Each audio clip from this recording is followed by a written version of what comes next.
Top Hill Recording Podcast, episode 167. Our guest tonight, Earl Bowman.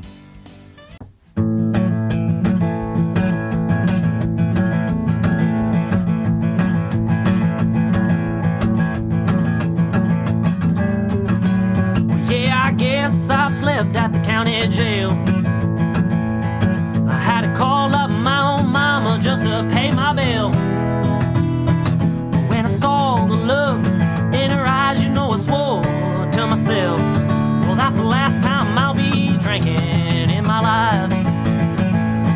But now it's Friday about 5 o'clock and I'm worried when the work bell rings. I'll be getting kind of thirsty, cause everybody knows that I love to throw some down. And then I thought about Jesus and he drank wine, and I figured 102 would be just fine. Well, I guess 102 it turned into 4,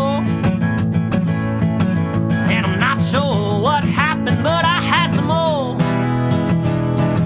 And I woke up the next morning and I was out on the street. Well, that's the last time I'll be drinking in my life.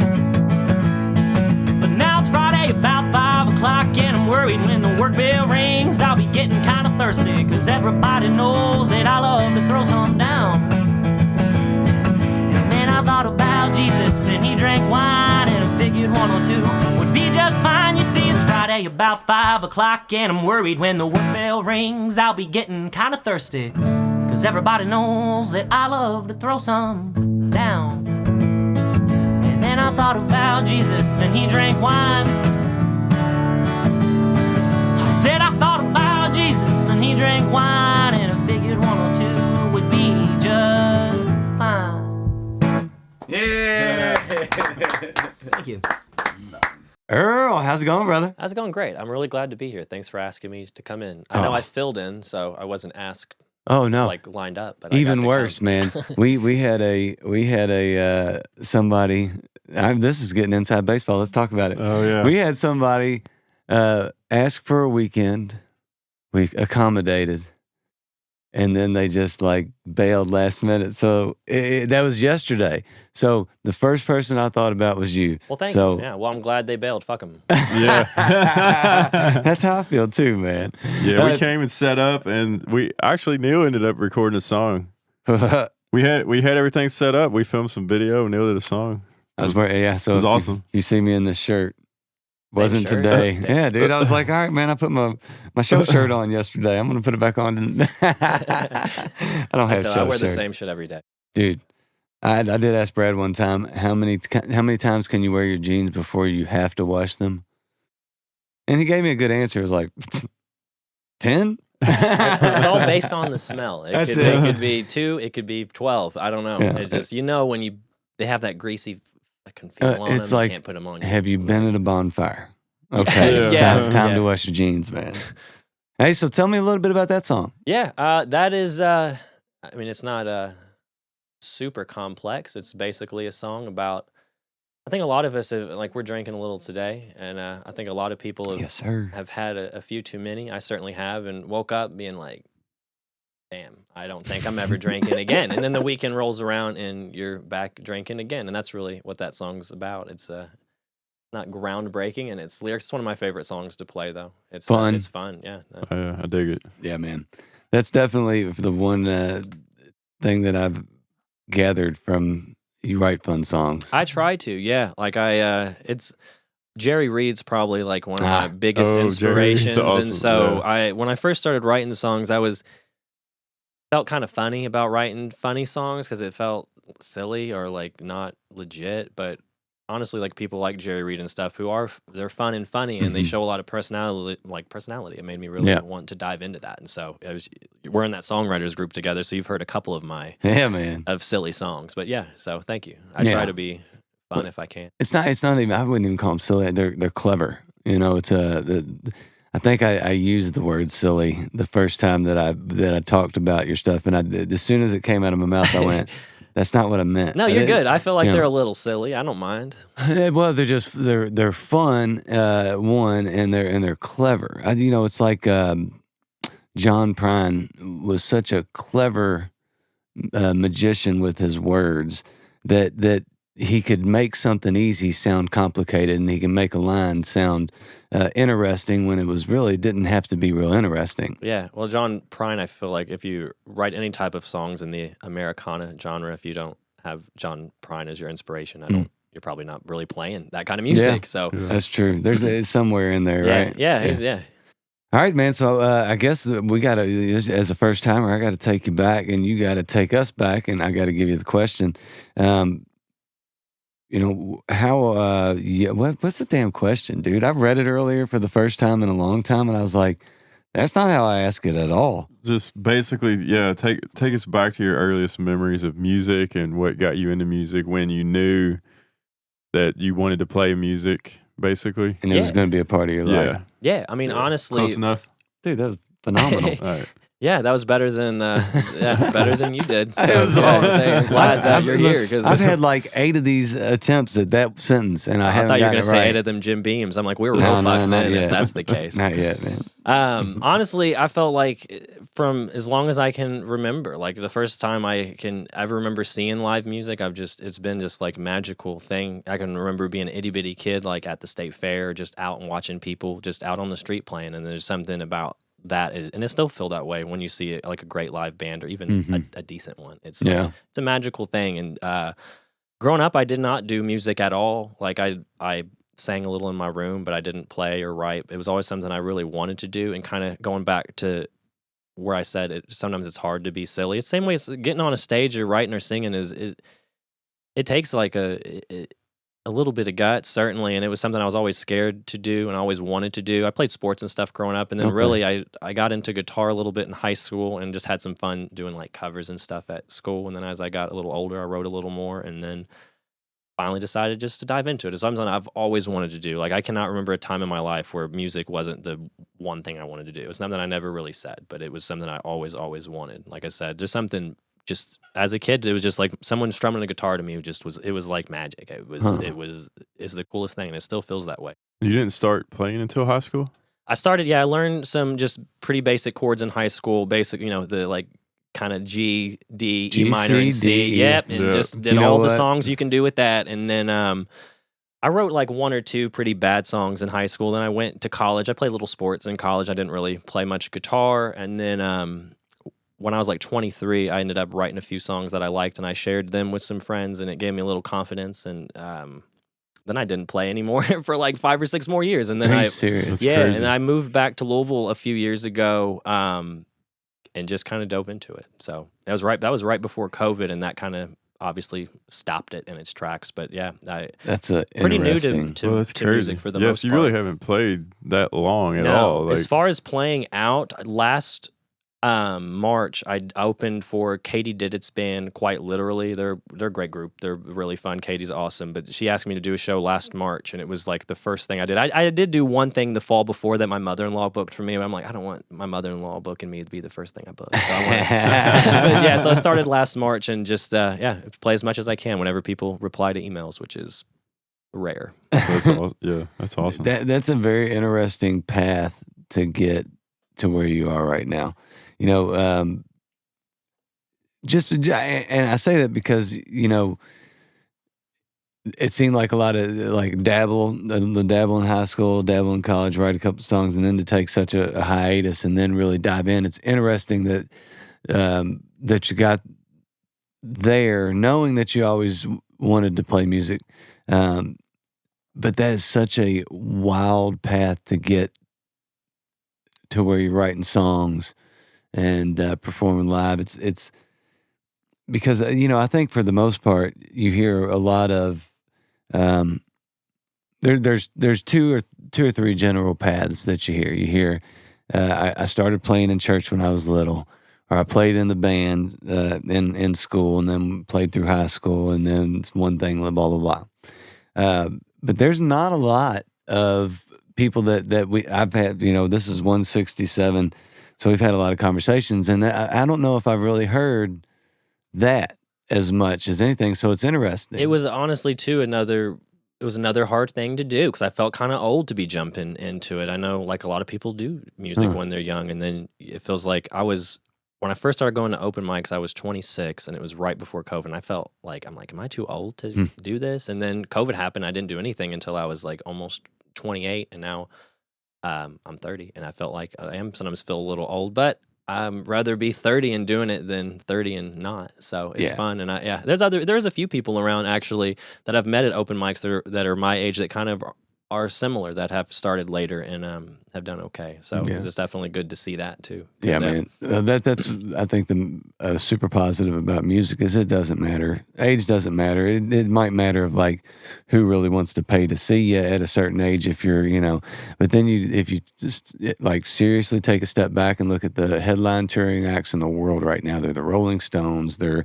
people that have played for 50 years together. I mean, we just watched the last two headlining acts at Bourbon and Beyond was CCR, who was amazing. And then who was it this year? It was Michael McDonald and those guys. What's that band? You got a mic? It is... the drummer passed away like a couple weeks after. Yeah. Come on. Doobie Brothers. Yes, I'm like, we were all there. I'm like... Yeah. So, it really... It isn't about... I don't know. It's not about that. It's about eliciting a feeling, I think. And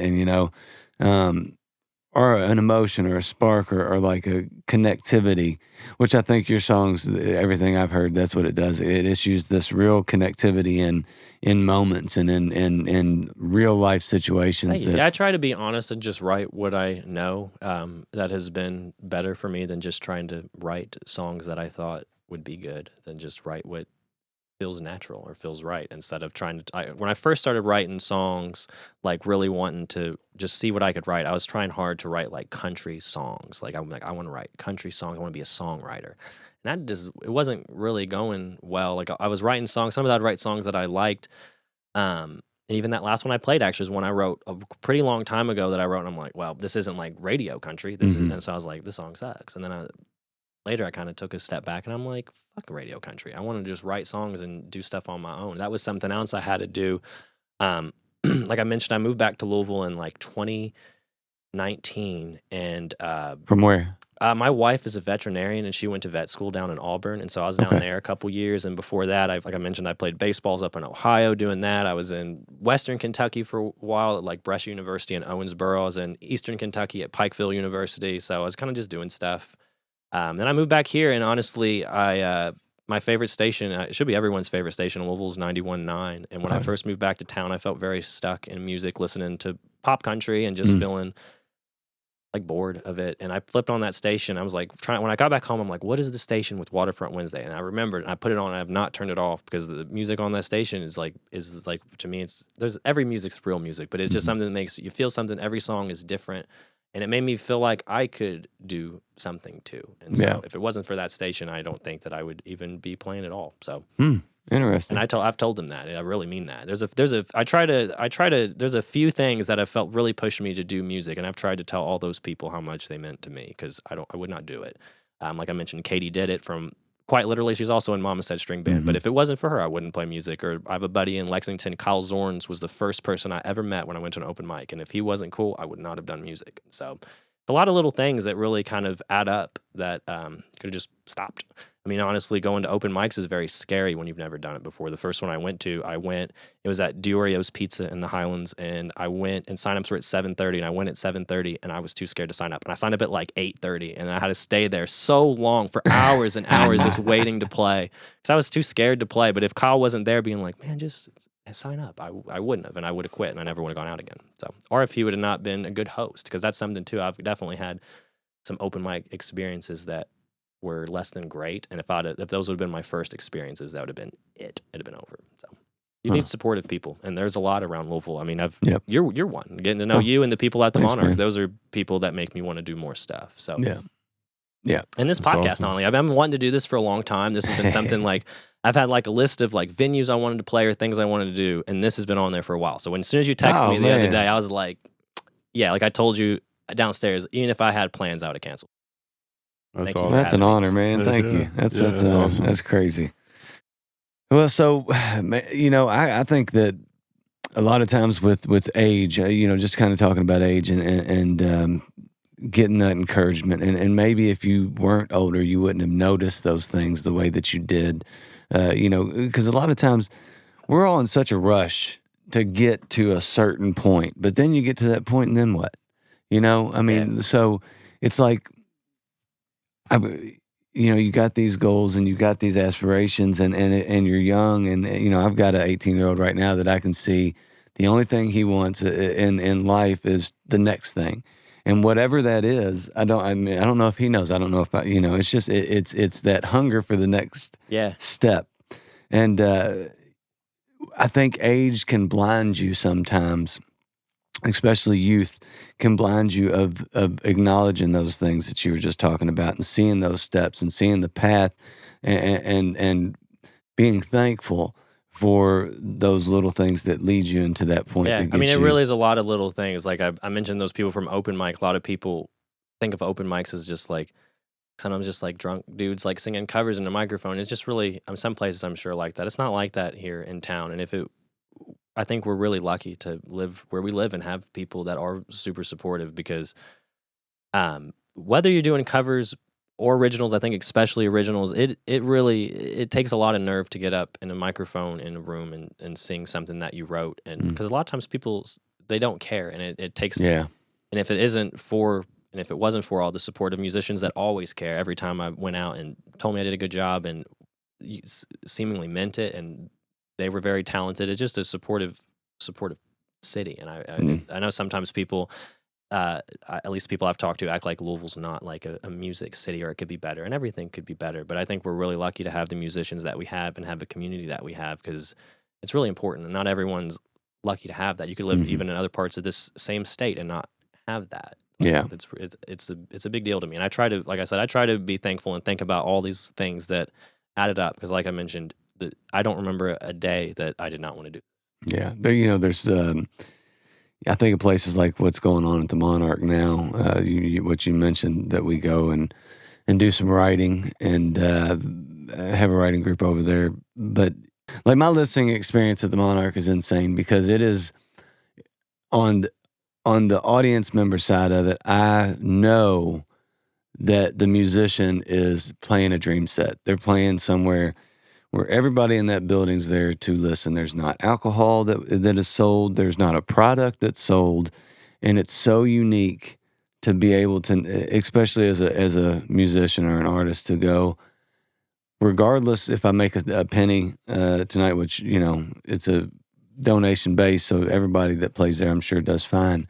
But just the fact that you're going to get heard. Yeah, and that is, like I said, that can be sometimes the most discouraging thing, is when you feel like you've poured your heart into a song, or even if it's a silly song that you just want people to listen to, and then like you're under a TV screen just like watching, you're just like, damn, this sucks. And so the Monarch is my favorite place to play. It is my favorite place to watch a show. I've seen some of my favorite shows in that room. And so I think it's a magical place. As soon as I heard about it, I remember one day someone's like, why are they moving like musical instruments into the old Barren House? I'm like, I don't know.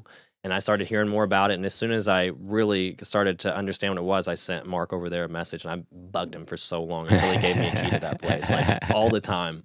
He's a good dude. And that is the best place in town to, whether you're watching a show or being in a show, it is amazing. I saw Tyler Hood and Luke Powers play there. That was one of my favorite sets I've ever seen. And it was just the two of them switching back and forth on songs, just playing each other's songs, and it was amazing. It was a wonderful show, and just great people in there. Everyone I've met in there is super friendly. It feels good to step off a stage and people come up and talk to you about your music and support it, because like I said, support's the biggest thing, and it can be hard to find. Yeah. Speaking of support, man, let's hear another song. Yeah, support we'll some more music, man. What you got for us? You can talk this one up. Yeah, so I'll do, I had a single come out back in September of last year. Like I mentioned, I did some open mics right before COVID. I went out, my first open mic, January of 2020. March came and it was over. So I felt like I was like, I'm doing it, and then it was done. And in that time, there was quite a long span of time where it kind of just like crushed me a little bit musically. I like finally got the courage to go out and do open mics.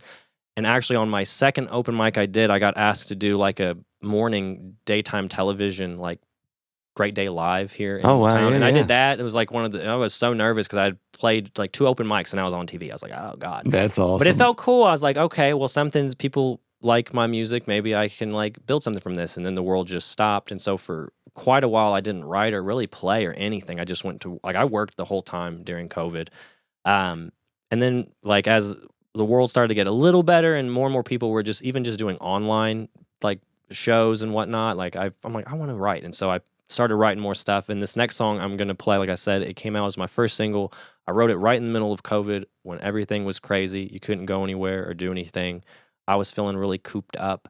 I'm kind of a cooped up person. I feel like I have to have something to do. And so I wrote this song about just taking a second to yourself. And it's called Slow It Down. And it is just about slowing it down and taking a minute to yourself. But yeah, I'll give it a play for you.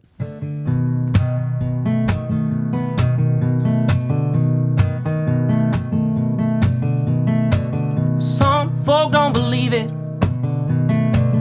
Just 'cause you don't see it don't mean it ain't there. It's everywhere. Paranoia is rising. See the fear in their eyes, and I'm scared too. Man, what do we do? Sometimes you gotta slow it down. Just slow it down. But damn, the world's getting crazy. Need a cloud thick and hazy up in this house. Better turn the lights out. 'Cause I've been feeling the pressure. Insurmountable texture is on my skin. But then it's gone again. Sometimes you gotta slow it down. Just slow it down.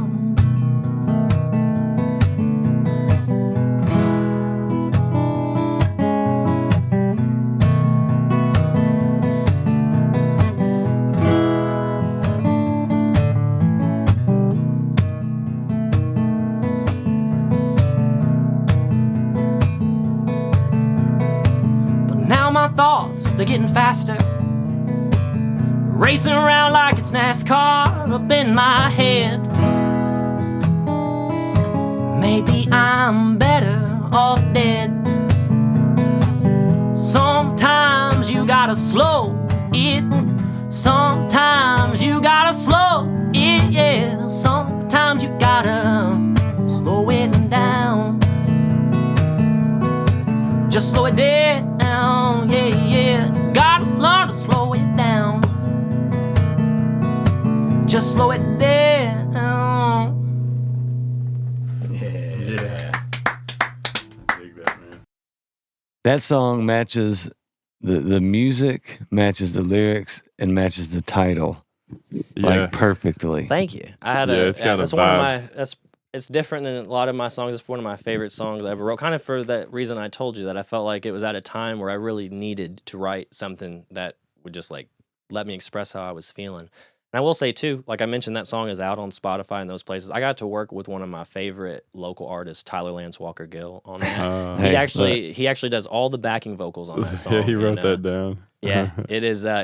He was one of my favorites, and I mentioned to Ann, the producer at La La Land, how much when I first met her that I loved that album that he had, and she's like, well, let's hire his band to come play, and they hired him, and then we needed a background singer. He's like, we'll get Tyler to do it, and I'm like Tyler Lance. I felt like I was fangirling out about it, and then the sad thing was, like, when he did those vocals, I didn't even get to meet him. Like, he happened to be coming to the studio. Ann's like, do you care if I just have him lay something down? I'm like, sure. So I just had to Venmo him some money. I didn't even get to meet him till like months later at a show he did. I'm like, hey, you sung on my song. And we've been kind of a little bit of buddies since, but he's a good dude. His band, to me, is like one of the most electric bands in town. They are so fun. They're good. They're so tight, They too. are so tight. Yeah, they're awesome. Super nice dudes. Anytime I get a chance to watch him play, I go watch him because he's amazing. So getting to work with him was really cool. He actually did backing vocals on 2 of my songs. So nice, good dude. Yeah, nice. I like the show. The show he did at Colonial Gardens when he did a whole set of Roger Miller. Oh, he does. He loves doing that. Yeah, he does that a lot. Well, you mentioned kind of feeling silly when you sing songs, or that pressure. And that's the thing. I thought I wrote TLWG because I thought about him because we had a conversation when we put him in the Colonial show, right? Oh, yeah. It was supposed to be all the originals, come do your thing. As a matter of fact, I'm like you. That record was one of my top 3 on Spotify. He came on the show and I listened to that. I wore it out. I mean, Yeah, I had it's it on great. repeat. It's great. I could sing every word on that record. Jan, I could sing the entire album. It was great. So when he agreed to come on, he's like, yeah, but I'm not going to sing originals. I can't. He just felt so weird about singing. I don't know if it's just because it's Without the band? yeah, he wanted to, I don't know if it's too intimate or, he just, but he did that set and it was awesome. And then he did his song at the end and it was the best song of the night. And everybody was like, what the hell, dude? That song was amazing. Yard Selling, which I know every lyric to that thing too, which is still not out. What? Yeah. Still He not takes out. a while to do stuff. Like when him and his band worked on my stuff like almost a year ago, they're like, "Oh yeah, we're working on this album." It's still not out. It sounds like it's basically finished. He's just I'm I sure guess it's doing gonna be whatever awesome. he needed to do to get it out. Everything takes forever. Yeah. That's the weirdest part about music is it is just like hurry up and wait, and you just like have to like sit on stuff sometimes for a while. But yeah, I'm sure that album will be great. He had that song Glamorous or whatever just come out. That was a really fun video. Yeah, that's hilarious. I don't think the song's even on Spotify. I think you can just watch just the music video on YouTube or whatever. So, Really? Yeah. Huh. Yeah, really nice guy. He's really funny. He's great. I love his band. It was really cool to get to work with them. Billy and Chris, like his bass player and drummer, they played on I have a new song coming out that I'm working on now, and they did that as well as like Rhodey, who Rhodey's a great dude. He came and did some electric guitar. Rhodey did an amazing acoustic solo on. I had a song come out on 420, and Rhodey did this crazy solo. We almost didn't even have him record it. He did a really dope pedal steel solo, and he was just noodling around on his acoustic later. I'm like, please, we have to record that. And so we recorded him just kind of noodling around this solo, and it is fucking awesome. Oh, really? What was the name of that song? It's called "We Get Along," and I'll be playing it at some point today. But his solo on that's like my favorite. It will be worth I would have paid 10 times as much for that song just for that solo. I love that solo. He's such a good guitar player. It was fun to watch. All right, we're going to go into the segment. Brad would fire us if we didn't ask these questions. We say that every show. Well, we haven't chanced it yet. No, okay. Scared of him. He runs a tight ship. So the first question, what is something non-musical that people should know about you?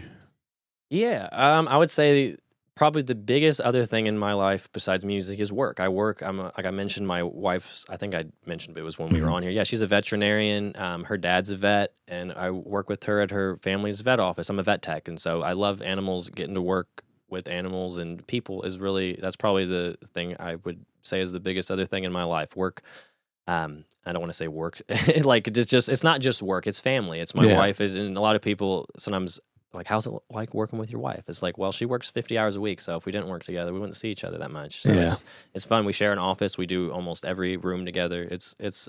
I always tell people too, when they ask how it is, I'm like, it doesn't matter if you're running a business with your family or running a yard sale with your family. Sometimes it sucks, but all the suck that ever comes from it is not near just worth it's so much worth all of the hard stuff just to get to hang out. And I love animals, and it's fun and I like talking to people. Like I mentioned when we got started, I will talk a lot, and it's fun to talk to people, and it can be tough. Like there's definitely a lot of tough things about it too. But I can imagine. For sure, I think the biggest other thing in my life is work, and it's not a bad. Where's bad that thing. at, by the way? It's in J-Town. It's I guess is it cool to just say? Yeah, man. It's Gaslight Square Animal Hospital in J-Town. It's her dad, Dr. Burge, has been there for over 30 years. It's his business. Like I said, my wife's the other doctor there.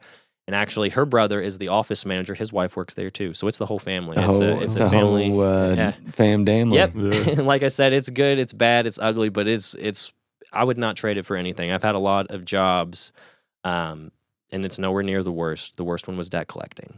Oh, I can wow. imagine. Yeah, that would be rough. Hey, It you was guys terrible. just got a new Parlor Pizza, man, in J-Town to open today. I saw Oh, on did the it way open here. today? It Yeah, opened see, I knew today. it was It's coming official. around. Yeah, that's right by the office. That's a spot to play. Another spot. Make a little. Well, any spot is the right spot. There you go. All right, next question. Tell us about a nightmare gig or something embarrassing that has happened See, on stage. I knew this question was coming. I was like, He's ready for it. well, I was luckily, and I hope this doesn't jinx it. I haven't had any like horrible thing happen. I'm sure it will. Anytime you're doing a show, whether it's like a podcast or a music thing that you're doing, or it's just like a kid's play, sometimes stuff just goes wrong. And so certainly things have gone wrong before. But there's two instances I guess I'll mention. And one I kind of hinted at earlier with the open mics thing.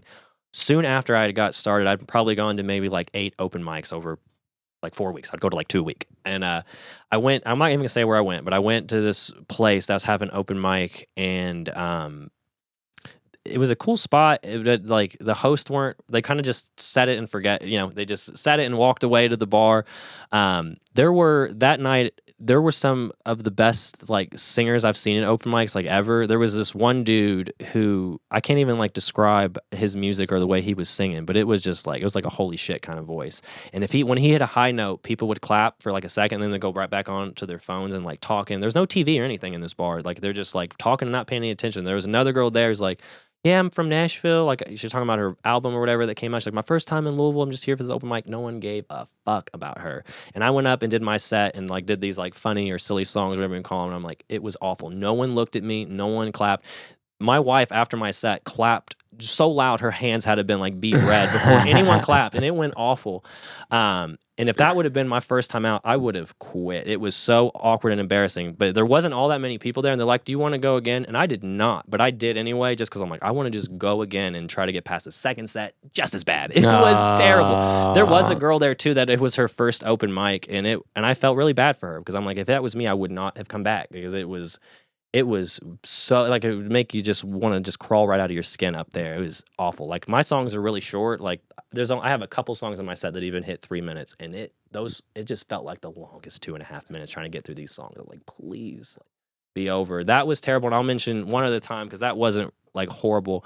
This is more of a funny one. I was playing at this place. It's called the Augusta Pub, and it's in Augusta, Kentucky, which is about 40 minutes east of Cincinnati on the Ohio River. George Clooney is actually from that town. Okay. And I played this bar. And the first time I went there, they set us up in this corner, probably like from me to you from this bar. And there was this old man with this grumpy old face that sat like closer than you are to me. And the whole time I played, he's just staring at me with this mean mug in me. And when he liked a song, he would like nod his head, and I'm like, cool. But if I started a song he didn't like it, he'd just turn around and just like face the bar. And it was so uncomfortable. Like the whole time I'm like, do you like this one? And I would like I used to say that my favorite hobby was music, but now I do music a lot, so I don't really have a hobby. Now I say my hobby is smoking. And that day I had smoked so much, and I was sitting there staring at this old man, and it was stressing me out for like 50 minutes. I had to just stare at this old man, and every like I said, like when he didn't like a song, he would just turn around until he liked another one. And sometimes I would play 3, 4, 5 songs before he would even turn his head again. And it was really funny. It was just uncomfortable. It was more of a funny uncomfortable because I was just stoned staring at this like 85-year-old man, just like so close I could like reach out and touch his chin. And it was so awkward. But it's a cool spot. I played there recently. It was dope. But Like, that one day was funny. What would you That's like to hear? hilarious. What do I got to do to get you to I turn know, around? I was a like, yeah, reality it show, was- man. It's like if the guy like turns his back, they don't rebook people if he like That's likes what it them. felt. I It's was, like- I was they're like, oh, we're worried. inviting this Like I was person like, back. I don't know if I can make it through this. That was another my set where it God. felt like it was going along. I'm like, please, old man, like this is my best song. Like if you don't turn around on this one, like, it's over. Like it's all I got. But he was really nice. He actually talked to us some after the set. But he's just a funny old man. But he was so close. I don't know why he was that close. That's just where they put us. But that was funny. Like I said, luckily I haven't had anything crazy bad happen. There's always like little experiences that aren't great, but that's just life. Those are two that stick out more than others. But yeah, I'll never forget that old man. He's there every time. I've played the Augusta Pub like 3 times now. He's always there. Oh man! So what's the streak of Like, how many songs have you kept him happy for in a row? The first time I played there, we were inside, and never did he like more than 2 in a row. Now, after that, we always played outside. He never came out. So I didn't have to worry about it. I just said, he did recognize me when I was inside, and he said hello, but he did not come out. I was like, that's okay. Oh, that's funny. Yeah, it's like, what's a cool spot? Really nice people there. I told him this when I was there last time. I'm like, I never even knew this town existed. I'm like, I've lived in Kentucky my whole life, and it's like 2 hours from here, and they like drive golf carts all like in the city square. People just pull up in golf carts and stuff. It's cool. Yeah, it was. Yeah, it's a really good spot. I love, like, I've played there 2 other times. The second time I played there, we were outside, and there were 3 people outside. I'm not even joking. There were 3 people, and that would normally be bad, but these 3 people were the best 3 people you could ever ask for. They were so attentive, and we talked the whole set. Like, I played like probably 3 or 4 or 5 songs less than I normally would, because we just talked, and they were so cool. And then I played there again very recently with Catherine Brooks, if you know her around, and my buddy Kyle Zorns. And those same people came out just to see my set, and that made me feel really. It was really special, because like retaining them, man. Yeah, it was because like we do.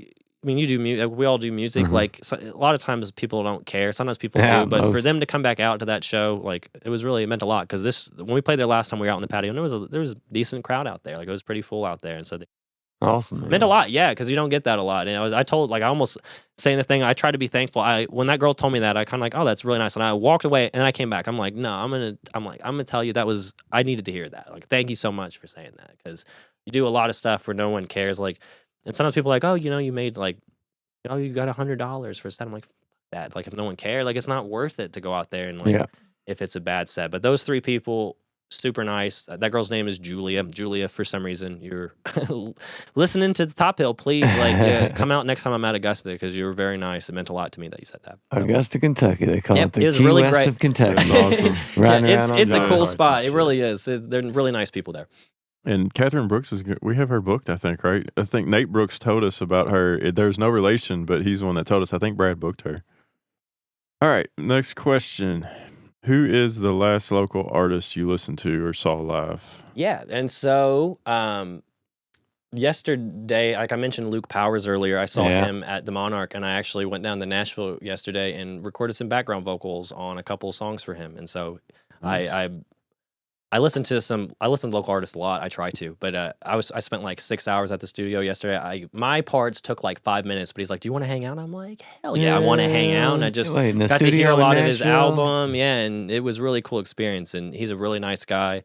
Class. When I mentioned like getting into music, one of the things before I ever even started playing, like something I was really interested in is like being a part of like albums and like being like a part of that huge process. I love listening to albums, and I just wanted to figure out how to do that. Like, I'm like, I want to be a producer. And then I'm thinking, well, why the fuck wouldn't he want me to be a producer? I don't do anything. And so I'm like, well, I better try to get some credibility first. So I've been playing now for, like I said, just like a year and a half. But it was the first time someone's asked me to be on a session, and like singing those 3 lines were like cooler than like me making my own stuff. Anyone can make their own stuff. You just call the studio and book some time. Yeah. But to get asked to do other people's stuff was really, really cool. And I told him, even if he cuts it, I will still be happy to come down there and do it. But it was fun. I listened to him yesterday, and then I mentioned Catherine Brooks. I listen to her all the time. I love Catherine. She's really nice. We've done several shows together.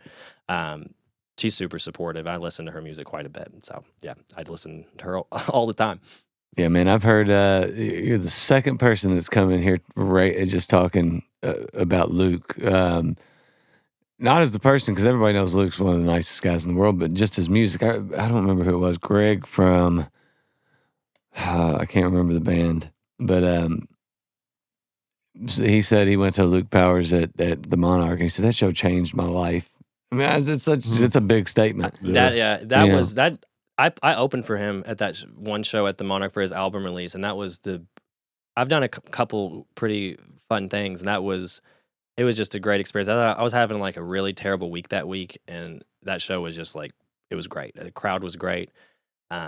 He was great. Obviously, Dusty and them are super, super cool people. But yeah, Luke's a great guy. His music's great. If you haven't listened to his album, go listen to it. It's Time to Shine. And he's coming new and come out soon. So yeah, great guy. Great guitar player too. Jeez, yeah. Phenomenal guitar player.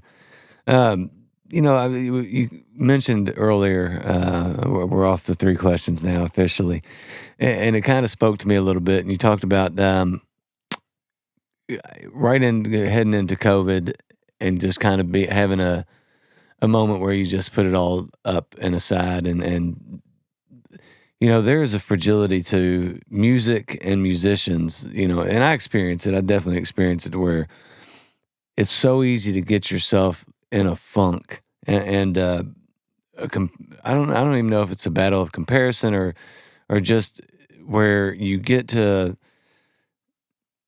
a point where you it's just a fragility, and replace that word with anything, a worthlessness, a less than, a whatever, but just there's some type of nature to an artistic mind that it can turn on you, it seems like. Yeah, I 100% agree. I think that's part of being an artist is sometimes you're creative and you feel like creating, and sometimes you just feel like shit and and it just sucks. Yeah. And I think whether that's artist or not, that's just life. Yeah. Sometimes it's great, sometimes it sucks, and it can be hard to do things you want to do. Sometimes you just don't want to do them anymore. But like I said, it's people. I mean, it's like people like you. Like I said, that in a place like the Monarch, that songwriters group, I finished a song. I hadn't finished a song in a long time until recently. When, like, for people listening, Neil and I are in a songwriters group at the Monarch, and it can be hard to finish songs. Like, I don't know for you, but for me, like a lot of times you write like a verse that's cool or maybe a chorus, and then you're kind of like, cool, I'll work on this later, and then it just sits on your phone and your like voice memos forever. And so I had started that songwriters group that I was like, I'm probably never gonna finish this, and then I went to that and I'm like, oh, now I have a reason to finish it. Sometimes you just need a reason, and that's push. And that can be that's life too. Sometimes sometimes you have to find a reason, and it can be tough. And speaking of that, so I was curious, what does your writing process look like?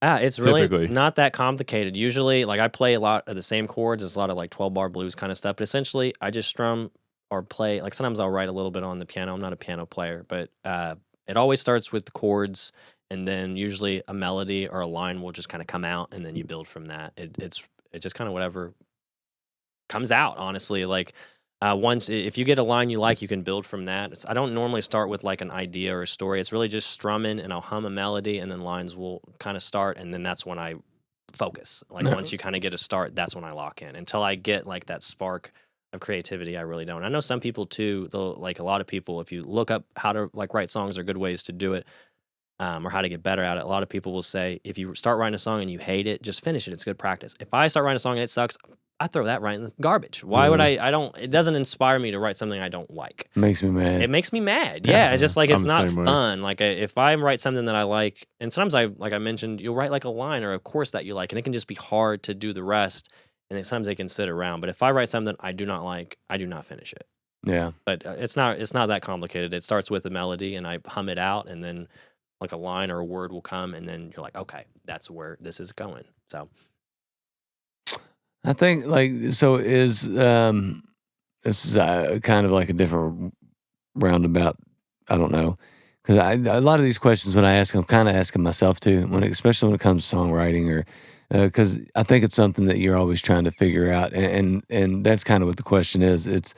Is there a point to any of your songwriting or thought process into it where you have a place where you want to be? Do you want to evolve into a songwriter that can tell a story, or do you just let it be what it is and let the ideas flow? That's kind of all it is. I know, like I feel like talking to you and like songwriters groups and stuff, I do feel like the way you and I write is a little different. But like I am. It's really like a very simple way that I do it. If whatever comes out, like, will spark creativity, and then I build from that. I've been trying to, like I mentioned, when I first started writing, I tried to just write country songs or things I thought people would want to hear, and then it's been more and more just like about me and about stuff that I like, or like I've tried to be open about like my mental health and those kind of things, and I talk about that in my songs too, and that's something that I try to be open and honest with too. Even honestly, that song I wrote for the songwriters group was a mental health song. So and it really is. It's not complicated for me. I know some people it is, because they write. There's a lot of different ways to do something. My wife would say there's a lot of ways to skin a cat, and she would know. She's skinned a few. Yeah. You know, man, I think you can definitely overcomplicate it. I think so too. I think you can get in your own way more than you can, and that's probably the battle. You know, sometimes when a word keeps, you know, a phrase, here's what the phrase is, and you just try to figure a way to not make that the phrase because it just seems too easy that that's what is supposed to be said. And for me to just say that I just write whatever comes out, it isn't quite. I mean, it's not quite that simple. Like something comes out, and it is like then you refine it, and that's kind of where a song becomes a better song. It's like we talked some about this at Songwriters Group, but like if you've said the same word like too many times, that can get old, and sometimes that can be hard to catch on to unless you're writing. There was a long time I didn't even write my lyrics down. I just would record the voice memo Jay-Z style over and over, like again until I just like got the song and I would just remember it. But I started writing songs down, and that made them better because you could fix things that weren't great. But yeah, it starts something simple and it ends up being pretty simple. But it is just like fiddling with anything. You kind of get like a rough shape and then you refine it as you will. Some people it is, and it can be fun to like do complicated things. I'm just not a complicated man. So. Yeah.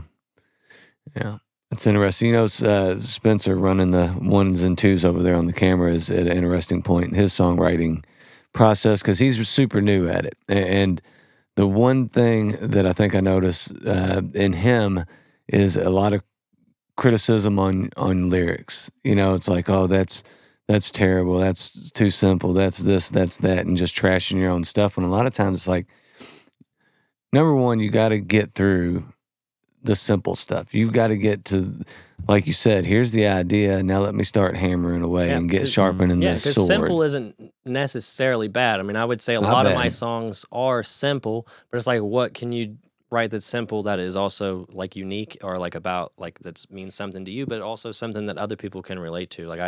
I'm especially that first song I played Friday about 5 about drinking. It is a simple song. There's not all, but it's fun. It's just like it's just a true story about me getting drunk.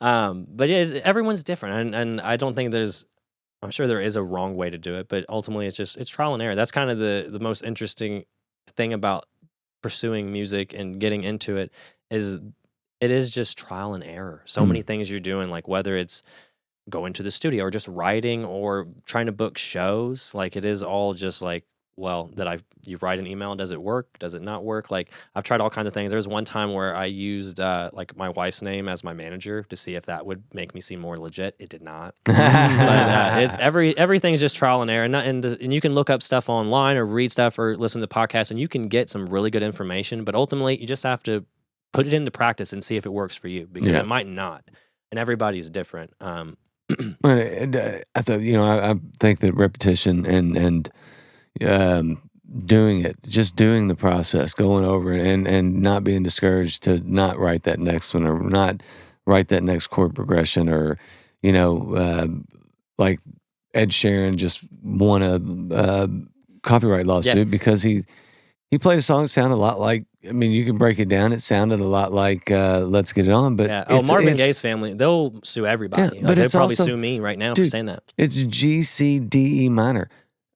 There's only so many things. That's like 8,000 songs. It's 800 million songs, but it doesn't mean that you can't write a song based around that simple chord progression. When I first started writing, that's something that I was really worried about. I'm like, oh, what? There's already like this similar line in another song, or these chords are the same. Like, well, all chords are the same. Like, exactly. And especially like depending on the kind of music you're doing. Like I do Americana kind of stuff or country or whatever you want to call it. A lot of stuff is just the same chords, and it is these patterns of even the melody. That's why I think like my mother-in-law is a copyright attorney, and she's always like, hold up. She don't work at the vet? How'd she get out of the vet? Yeah, she got out of it. She's allergic to all animals, and so that's a cop out. But I want to see those allergy reports. I'm just kidding. But yeah, it's just like it was something that used to really bother me. And then, like I said, like in this genre of music that I play, there are so many songs that have the same, even melodies that are in like these. If you're doing like a 12-bar blues kind of pattern, the melodies really fall like within. There's like a range it has to fall in. And that's why it's like the thing with like Marvin Gaye and Ed Sheeran and all that stuff. It makes me laugh because I'm like, hell, all my songs really, like you could find like a bunch of other songs that are similar. And like if you listen to this genre of music, I mean, so many songs. It's just like E and A and B7. Like it's just. It is what it is. Like it doesn't bother me anymore. Johnny Cash, Hank Williams song, or like we the have, exact of course, same it's chords, the same melodies exact are stuff. almost the they same. Are almost like the same. It's different. so close that you would think if it was in another genre, you would definitely get sued. But in this genre, it is what it is, and I think that's really funny. To me, music's music. My mother-in-law would be like, don't like probably say that. But when I went to that last song I played, Slow It Down, when I went to the studio and we did that, I mentioned Billy from Tyler Lance's band. He's like, when we first were doing it, it reminded him of the Coconut song by like Harry Nilsson or whatever, like put the lime in the coconut. And I was just like, that's not at all what I was thinking. Yeah. And I told my mother-in-law that. She's like, it better not be too close. I'm like, I don't care. I don't care. That's one thing. Every time we sit in a, generally my basement or somewhere, and somebody goes, all right, check this out. I got this cool little thing I'm thinking about. And then they'll play the progression. Then somebody will sing a song that was made popular. Yeah. I mean, it's inevitable. It's going to happen. It's like, that sounds just like this. And then we go. Yeah. I try not to think about it too much. Now, you as a songwriter know this too. There are some times when you start writing a song and you're like, this is a fucking banger. And then you're like, no, this is Hey Jude by the Beatles. And it sucks. And then it's really disappointing. You're like, damn it. Like, and then it is like too close. You're like, no, this won't fly. I've wrote a lot of great songs other people had already written. But that's something that can happen. But yeah, I don't, if my song, music sounds like music. That doesn't bother me. Speaking of great songs, man, why don't you play us another one? What you got for us? Yeah. What you got? This next one is actually a song I'm working on with Ann at the studio. Like I've talked about it a couple times. It's another drinking song. It is a song I wrote, like I mentioned, when I kind of first wrote some songs I liked. I was 23. I was in junior college, and I wrote this song called Jim Beam, which is why I brought a little Jim Beam. It's my favorite alcohol, and it's about getting drunk and bothering people who don't like to be bothered. I've made a few too many drunk calls, and that's kind of what this is about. But yeah, I'll give it a spin for you. All right, let's hear it. Oh, man.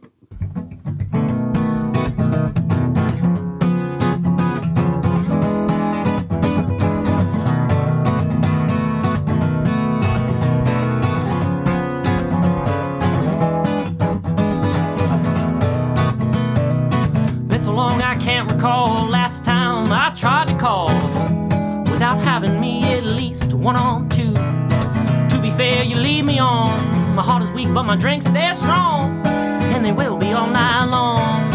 And if you see me, drinking Jim Beam, must be that you're stuck on my mind. That's right, I'm sure I'll say some shit I don't mean, but I forget before the morning time.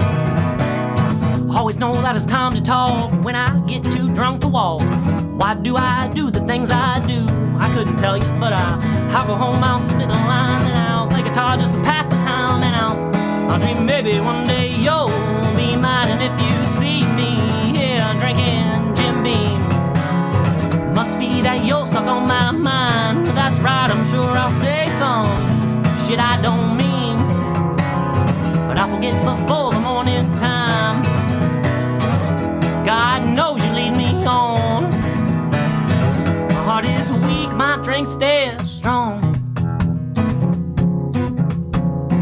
My heart is weak, but my drink's they're strong. And if you see me drinking Jim Beam, must be that you're stuck on my mind. That's right, I'm sure I'll say some shit I don't mean, but I'll forget before the morning time. Yeah, and if you see me drinking on no Jim Beam, must be that you're stuck on my mind. That's right, I'm sure I'll say some shit I never meant to say, but I'll forget before the sun shines tomorrow. Anyway, you see, it's been so long I can't recall last time I tried to call without having me at least one or two. Thank you.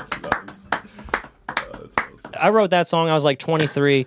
I'd written a couple songs before then, and I was in junior college, and me and my brother and his now wife were sharing an apartment in Troy, Ohio. We were going to a little community college in a town called Piqua.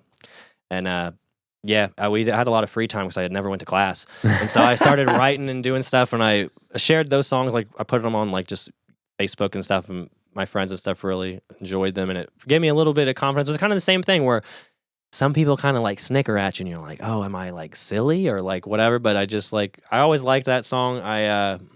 It's just, yeah, like I said, it's a simple song. I'm a simple man and I don't care. I dig it, man. It is what it is. So, shout out to Jim Beam if you're listening. Hey, my brother Mr. works James.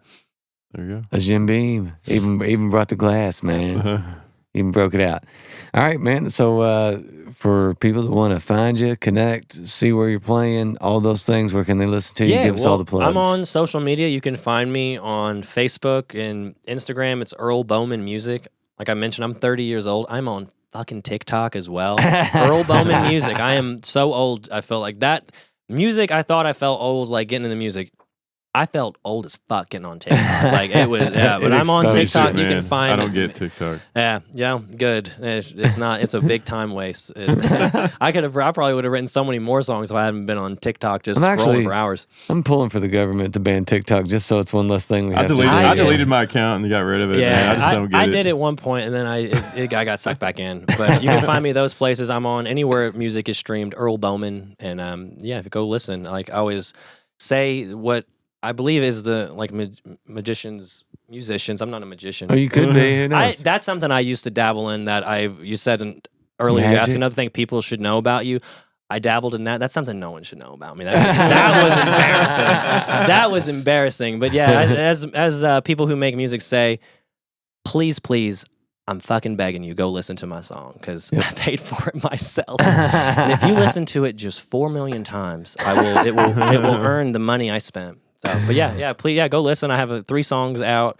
I'm working on that one that's about to come out whenever it's done, which who knows how long that takes. Right everything, everything's hurry up and wait. You just want things to be done, and it just takes a while. So, but if anyone listening, please go listen. And if you're on Instagram or those places, follow me. I'll follow you back. Well, boom. I try to talk to people. So, yeah.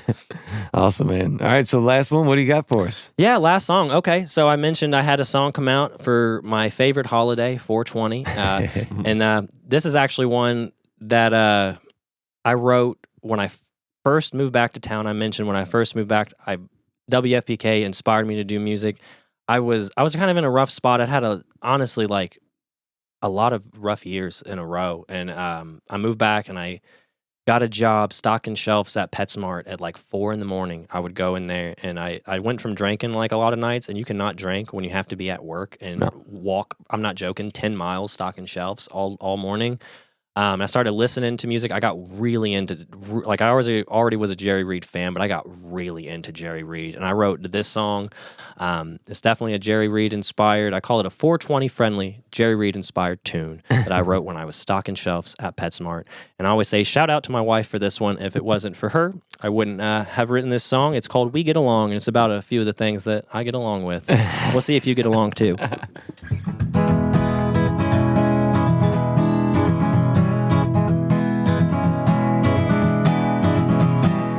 Been working hard, but I've got no money. Well, I mean I did, and then I spent it all on drugs. Now I'm broke as a joke. At least I'm stoned to the bone, hell yeah. A little love from my lady is all that I need. Hell, she brings home the bacon, and I bring the weed, and we get along. We get along. I went to college, I gave it that old try. Broke my mama's heart when I dropped out that 4th time. But the only thing I ever learned in school was this old 6-string and a chorus. I learned to throw back a drink. You see, my mama said, son, go finish your degree. And I said, mama, I love you, but this guitar and me, we get along. We get along, yeah.